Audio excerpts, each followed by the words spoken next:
وينجح في استعادتها. تمريرة قوية أكثر من اللازم. مرت الكرة بشكل جميل. تسديدة من أول لمسة. هدف لبرشلونة.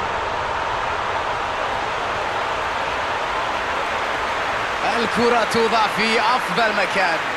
عندما نقول لاعب يولد داخل منطقة الجزاء هذا هو الهداف، وهذه الطريقة الاستثنائية في استغلال الفرص. كرة في منتهى الروعة.